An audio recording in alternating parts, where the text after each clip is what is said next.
नमस्कार, MI media news में आपका स्वागत है। आइए शुरू करते हैं आज की ताजा खबरें।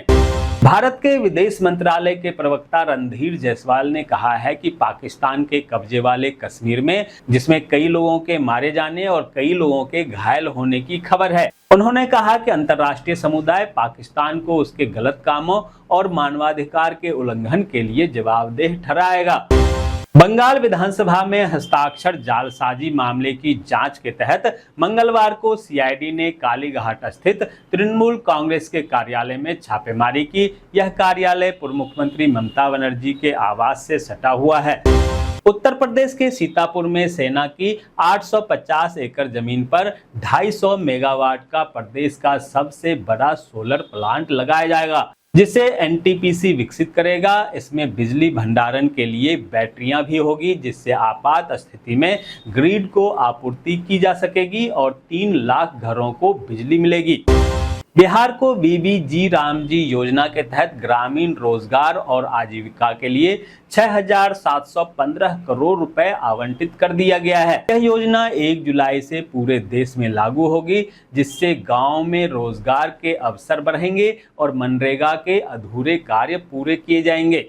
पंजाब की कैबिनेट मंत्री डॉक्टर बलजीत कौर ने बताया कि सड़कों पर भीख मांगने वाले बच्चों को पंजाब सरकार की जीवन ज्योति स्कीम से जिंदगी मिली है, जहां सड़कों पर भीख मांगने वाले या परिवार से बिछड़ चुके 1150 बच्चों को बीते 2 वर्षों में शिक्षा देकर मुख्य धारणा में जोड़ने की कोशिश की जा रही है। भारतीय लोकतांत्रिक इतिहास में आज का दिन खास होने वाला है, जहां प्रधानमंत्री नरेंद्र मोदी भारत के इतिहास में सबसे लंबे समय तक लगातार निर्वाचित रहने वाले लोकतांत्रिक प्रधानमंत्री बन गए हैं। वे देश के पहले प्रधानमंत्री जवाहरलाल नेहरू का करीब 6 दशक पुराना रिकॉर्ड तोड़ देंगे। संसद की स्वास्थ्य एवं परिवार कल्याण समिति आज नीट परीक्षा संचालन पर महत्वपूर्ण बैठक करेगी। बैठक में एनटीए, एनएमसी, स्वास्थ्य मंत्रालय और शिक्षा मंत्रालय के वरिष्ठ अधिकारी शामिल होंगे, जहां समिति नीट संचालन व्यवस्था की तैयारियों की जायजा लेंगे।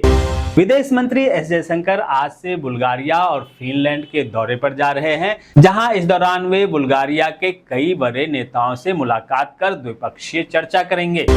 भारत से पाकिस्तान के पवित्र सिख गुरुद्वारा के दर्शन करने जाने वाले तीर्थयात्रियों के लिए अच्छी खबर है, जहां नई दिल्ली स्थित पाकिस्तान उच्चायोग ने भारतीय सिख श्रद्धालुओं के लिए 737 वीजा जारी कर दिए हैं। ये श्रद्धालु आज से 19 जून 2026 तक पाकिस्तान में आयोजित होने वाले सालाना उत्सव में शामिल होंगे।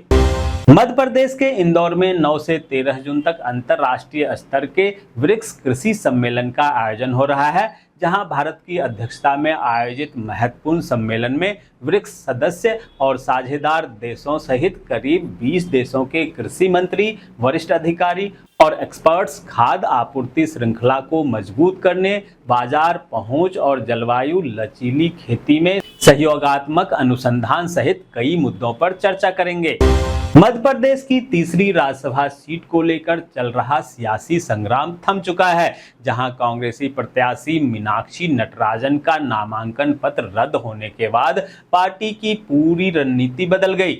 एक और जहां कांग्रेस अपने विधायकों को क्रॉस वोटिंग की आशंका के चलते बेंगलुरु भेज रही थी, वहीं नामांकन निरस्त होने की खबर मिलते ही बेंगलुरु रवाना हो चुके विधायकों का विमान रनवे से वापस लौट आया।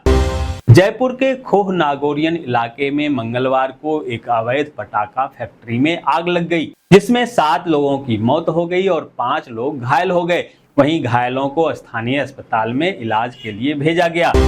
उत्तराखंड की बेटी और पर्वतारोही कविता चंद ने दुनिया की सबसे चुनौतीपूर्ण चोटियों में से शुमार उत्तरी अमेरिका की सबसे ऊंची चोटी डेनाली पर सफलतापूर्वक पहुंचकर नया इतिहास रच दिया।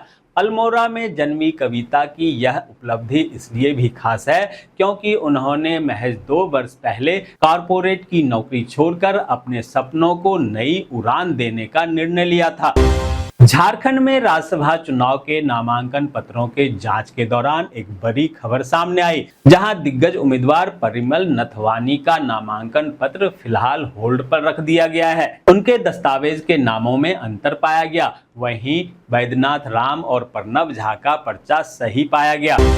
DSSB में टेक्निकल असिस्टेंट और लाइफ असिस्टेंट के 1979 पदों पर भर्ती निकली है। उम्मीदवार 16 जून से 15 जुलाई तक आवेदन कर सकते हैं। अधिक जानकारी के लिए आधिकारिक वेबसाइट dssb.delhi.gov.in पर जाकर देखें। तो ये थी आज की ताजा खबरें। ऐसे ही खबरों से अपडेट रहने के लिए चैनल को सब्सक्राइब कीजिए, नोटिफिकेशन बेल को दबाइए, वीडियो को लाइक कीजिए और ज्यादा से ज्यादा शेयर कीजिए, ताकि आप और आपके जानने वाले रह सकें देश और दुनिया के तमाम खबरों से अपडेट।